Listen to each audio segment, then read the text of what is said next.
Hi Mark, this is Taylor from Sophomore Speaking and Listening class. My number is 47. The title of the speech is Theaster Gates, How to Revive a Neighborhood with Imagination, Beauty, and Art. I'm a potter, which seems like a fairly humble vocation. I know a lot about pots. I've spent about 15 years making them. One of the things that really excites me in my artistic practice and being trained as a potter is that you very quickly learn how to make great things out of nothing. That I spent a lot of time at my wheel with months of clay trying stuff, and that the limitations of my capacity, my ability was based on my hands and my imagination. That if I wanted to make a really nice ball and I didn't know how to make a foot yet, I would have to learn how to make a foot. That the process of learning has been very, very helpful to my life. I feel like as a potter, you also start to learn how to shape the world. There have been times in my artistic capacity that I wanted to reflect on other really important moments in the history of the US. The history of the world where tough things happened. But how do you talk about tough ideas without separating people from that content? Could I use art like these old, discontinued fire hoses from Alabama to talk about the complexities of a moment of civil rights in the 60s? Is it possible to talk about my father and I doing labor projects? My dad was a roofer, construction guy. He owned small businesses and at 80, he was ready to retire and his tar kettle was my inheritance. Now a tar kettle doesn't sound like much of an inheritance. It wasn't. It was stinky and it took up a lot of space in my studio. But I asked my dad if he would be willing to make some art with me, if we could reimagine this kind of nothing material as something very special. And by elevating the material and my dad's skill, could we start to think about tar just like clay, in a new way, shaping it differently, helping us to imagine what was possible? After clay, I was then kind of turned on to lots of different kinds of materials. And my studio grew a lot because I thought, well, it's not really about the material. It's about our capacity to shape things. I became more and more interested in ideas and more things that were happening just outside my studio. Just to give you a little bit of context, I live in Chicago. I live on the south side now. I'm a west sider. For those of you who are not Chicagoans, that won't mean anything. But if I didn't mention that I was a west sider, there would be a lot of people in the city that would be very upset. The neighborhood that I live in is Grand Crossing. It's a neighborhood that has seen better days. It is not a gated community by far. There is lots of abandonment in my neighborhood.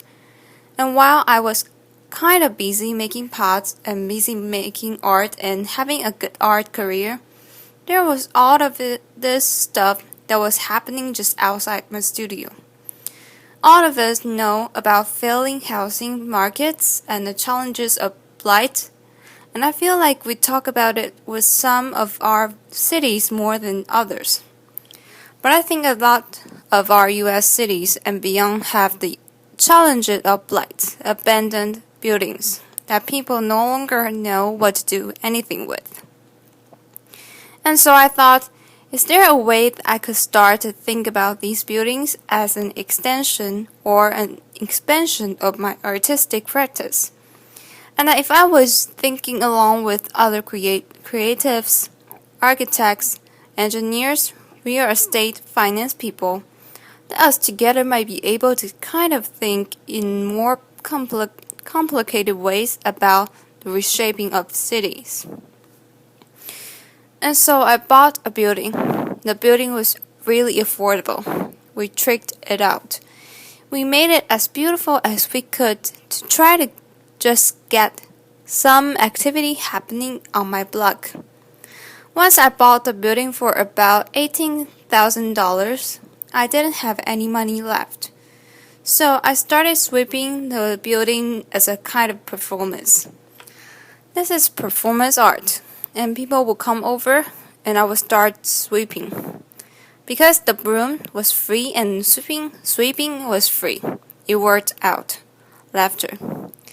But we will use the building then to stage exhibitions, small diners, and we found that building on my block, Theaster, we now referred to the block as Dorchester Projects. That in a way that building became a kind of gallery site for lots of different kinds of activity. We turned the building into what we call now Archive House. The Archive House would do all of these amazing things. Very significant people in the city and beyond would find themselves in the middle of the hood.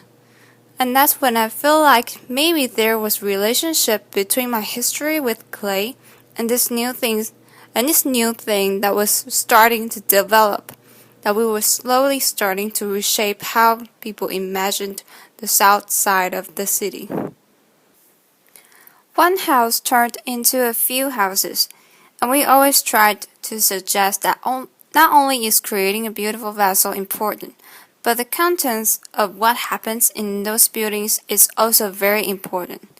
So we were not only thinking about development, but we were thinking about the program, thinking about the kind of connections that could happen between one house and another, between one neighbor and another. This building became what we call the listening house, and it has a collection of discarded books from the Johnson Publishing Corporation and other books from an old bookstore that was going out of business. I was actually just wanted to activate these buildings as much as I could with whatever and whoever would join me. In Chicago, there's amazing building stuck. This building which had been the former crack house on the block. And when the building became abandoned, it became a great opportunity to really imagine what else could happen there. So this space we converted into what we call Black Cinema House. Black Cinema House was an opportunity in the hood to screen films that were important and relevant to the folk who lived around me. That if we wanted to show an old Melvin Van Peebles film, we could. If we wanted to show Car Wash, we could. That would be awesome. The building we soon outgrew, and we had to move to a larger space. Black Cinema House, which was made from just a small piece of clay, had to grow into a much larger piece of clay, which is now my studio. What I realized was that for those of you who are zoning junkies, that some of the things that I was doing in these buildings that had been left behind, they were not the uses by which the buildings were built, and that there are city policies that say, hey, a house that is residential needs to stay residential. But what do you do in neighborhoods when ain't nobody interested in living there? That the people who have the means to leave have already left. What do we do with these abandoned buildings? And so I was trying to wake them up using culture. We found that was so exciting for folk, and people were so responsive to the work that we had to then find bigger buildings. By the time we found bigger buildings, there was in part the resources necessary to think about those things. In this bank that we called the Arts Bank, it was in pretty bad shape. There was about 6 feet of standing water. It was a difficult project to finance because banks weren't interested in the neighborhood, because people weren't interested in the neighborhood, because nothing had happened there. It was dirt. It was nothing. It was nowhere. And so we just started imagining what else could happen in this building. Applause. And so now that the rumor of my blog has spread, and lots of people are starting to visit.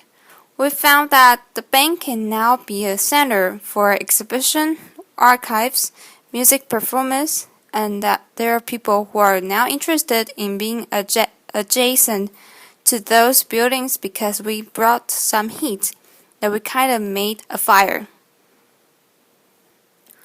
One of the archives that we will have there is this Johnson Publishing Corporation. We've also started to collect memorabilia from American history, from people who live or have lived in that neighborhood. Some of these images are degraded images of black people, kind of stories of very challenging content, and where better than a neighborhood with young people who are constantly asking themselves about their identity to talk about some of the complexity of race and class. In some ways, the bank represents a hub that we're trying to create a pretty hardcore note of cultural activity. And that if we could start to make multiple hubs and connect some cool green stuff around there, that the buildings that we've purchased and rehabbed, which is now around 60 or 70 units, that if we could land miniature versus cells on top of that, and connect these buildings by a beautiful green belt. Applause. That this place where people never wanted to be would become an important destination for folk from all over the country and world. In some ways, it feels very much like I'm a potter, that we tackle the things that are at our will. We try with the skill that we have to think about this next ball that I want to make. And it went from a ball to a singular house to a block to a neighborhood to a cultural district to thinking about the city. And at every point, there were things that I didn't know that I had to learn. I have never learned so much about zoning law in my life. I never thought I'd have to. But as a result of that, I'm finding that there's not just room for my own artistic practice. There's room for a lot of other artistic practices. So people are starting asking us, well, Theaster, how are you going to go to scale? And what's your sustainability plan? Laughter. Applause. And what I found was that I couldn't export myself. That what seems necessary in cities like Akron, Ohio, and Detroit, Michigan, and Gary, Indiana, is that there are people in those places who already believe in those places, that are already dying to make those places beautiful, and that often those people who are passionate about a place are disconnected from the resources necessary to make cool things happen, or disconnected from contingency of people that could help make things happen. So now we're starting to give advice around the country on how to start with what you got, how to start with the things that are in front of you, how to make something out of nothing, how to reshape your world at will or at your block or at the scale of the city. Thank you so much. Applause. June Cohen. Thank you. So I think many people watching this will be asking themselves the question you just raised at the end. How can they do this in their own city? You can't export yourself. Give us a few pages out of your playbook about what someone who is inspired about their city can do to take on projects like yours. Theaster Gates. One of the things I've found that's really important is giving thought to not just the kind of individual project, like an old house, but what's the relationship between an old house, a local school, a small bodega, and there is sometimes synergy between those things. Can you get those folks talking? I found that in cases where neighborhoods have failed, they still often have a pulse. How do you identify the pulse in that place, the passionate people, and then how do you get folk who have been fighting, slogging for 20 years, energized about the place that they live? And so someone has to do that work. If I were a traditional developer, I'd be talking about buildings alone, and then putting a for lease sign in the window. I think that you actually have to curate more than that. That there's a way in which you have to be mindful about. What are the businesses that I want to grow there? And then are the people who live in this place who wanted to grow those businesses with me? Because I think it's not just a cultural space or housing. There has to be the recreation of an economic core. So thinking about those things together feels right. June Cohen. It's hard to get people to create the spark again when people have been slogging for 20 years. Are there any methods you found that have helped break through? Theaster gates. Yeah, I think that now there are lots of examples of folk who are doing amazing work. But those methods are sometimes like when the media is constantly saying that only violent things happen in the place, then based on your skill set and the particular context, what are the things that you can do in your neighborhood to kind of fight some of that? So I found that if you are a theater person, you have outdoor sweet theater festivals. In some cases, we don't have the resources in certain neighborhoods to do things that are certain kind of splashy.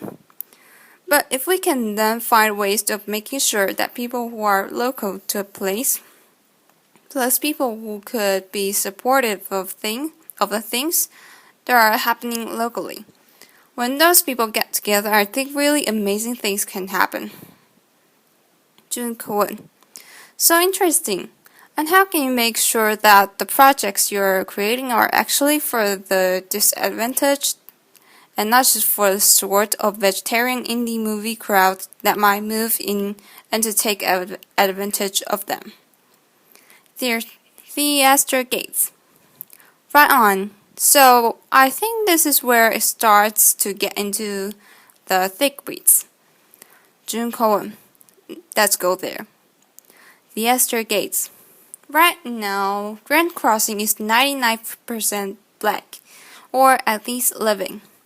And we know that maybe who owns property in the place is different from who walks the streets every day. So it's reasonable to say that Grand Crossing is already in the process of being something different than it is today. But are there ways to think about housing trusts or then trusts or a mission-based development that starts to protect someone of the space that happens?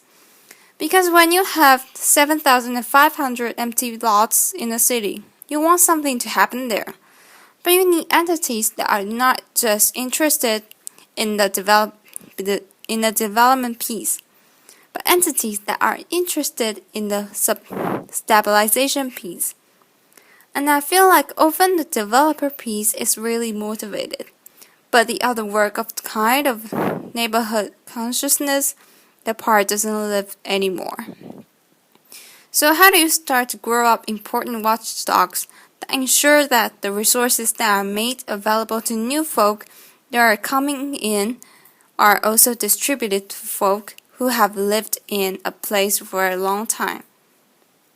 June Cohen. That makes so much sense. One more question.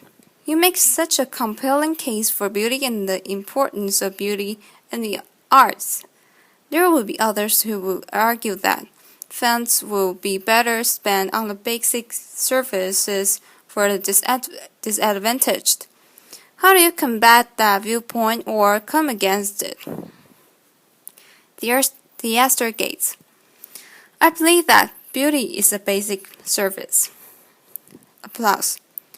Often what I have found is that when there are resources that have not been made available to certain under-resourced cities or neighborhoods or communities, that sometimes culture is the thing that helps to ignite. And that I can't do everything.